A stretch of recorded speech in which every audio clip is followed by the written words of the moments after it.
Hello बच्चों, let's read this question. What question says the young modulus of a material is given by y equals to mgl upon pi r square l. एक mistake है यहाँ पे कि इन्होंने pi square L लिख रखा है। यहाँ पे पाई स्क्वायर एल की जगह आप y को M G L upon pi R square L कर लीजिए। एंड आगे देखते हैं, क्वेश्चन में गिवन है if the percentage errors in weight equals to M G L R, and ये वाला जो स्लैश है आप इसको स्मॉल एल कर लीजिए because this is the extended length are 0.5%, 1%, 3% and 4% respectively. What is the percentage error in y if the calculated value of y is 18.79 into 10 raised to power 2 9 per centimeter square? To what value should we round off the result? How will you code the result? तो question से related मैं आपको की concept बता देता हूँ कि इस क्वेश्चन में यहाँ पर की कंसेप्ट क्या यूज होंगे।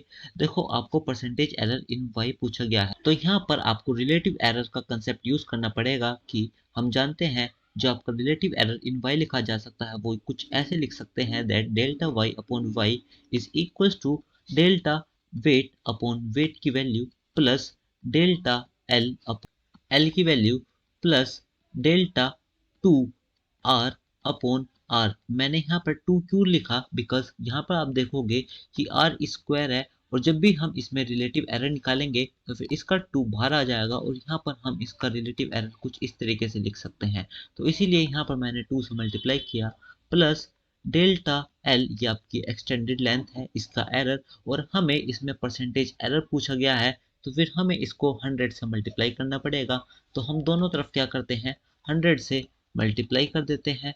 यहाँ पर 100 से मल्टीप्लाई किया और यहाँ पर भी आपको 100 से मल्टीप्लाई करना पड़ेगा। तो फिर ये आपका परसेंटेज एरर इन वाई आ चुका है। और आप देखोगे हमें इसकी वैल्यू, इसकी वैल्यू, इसकी वैल्यू एंड इसकी वैल्यू हमें गिवन है जो कि परसेंटेज एरर ही है। तो हम इसको डायरेक्ट सम कर सकते हैं।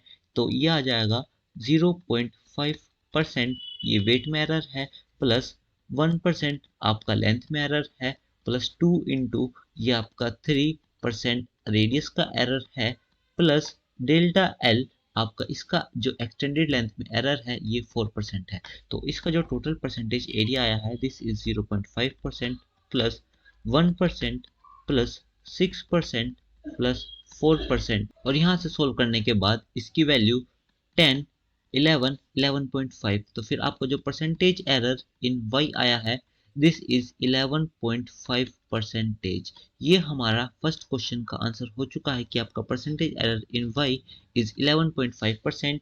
और अब देखते हैं, तो इसने पूछा है आपने जो y की वैल्यू कैलकुलेट करके यहाँ पर दिखा रखी है 18.79 इंटू 10⁻², इसमें हम राउंड ऑफ करके कितनी वैल्यूज तक डिजिट लिख सकते हैं।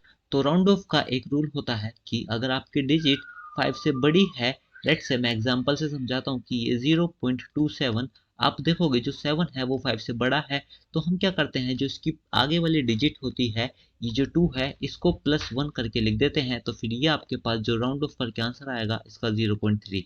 और कभी अगर ये डिजिट 5 से छोटी होएगी तो जैसे 0.23, आप देखोगे 3 5 से छोटा है तो फिर हम इस नंबर को चेंज नहीं करते, ये एज इट इज 0.2 लिख दिया जाता है। तो अब देखोगे जो हमारे क्वेश्चन में 18.79 करके डिजिट दे रखी है, 18.79, जो इसमें 9 है वो 5 से बड़ा है, तो हम इसको राउंड ऑफ करेंगे तो यहाँ पर 7 का +1 करेंगे ये आपका 8 हो जाएगा।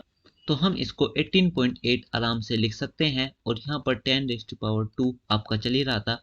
ये आपका सेकेंड पार्ट का आंसर हो चुका है कि हम अपने क्वेश्चन की वैल्यू जो गिवन है इसको राउंड ऑफ करके ये आंसर लिख सकते हैं। और आगे क्वेश्चन में दे रखा है how will you code the result. तो इससे रिलेटेड ही मैंने आपको बताया कि आपका अगर कभी डिजिट 5 से बड़ी आए या 5 से छोटी आए तो इस चीज में हम कैसे राउंड ऑफ करते हैं। और यही आपके क्वेश्चन का फाइनल आंसर हो चुका है। I hope you guys understood this. Thank you so much, take care.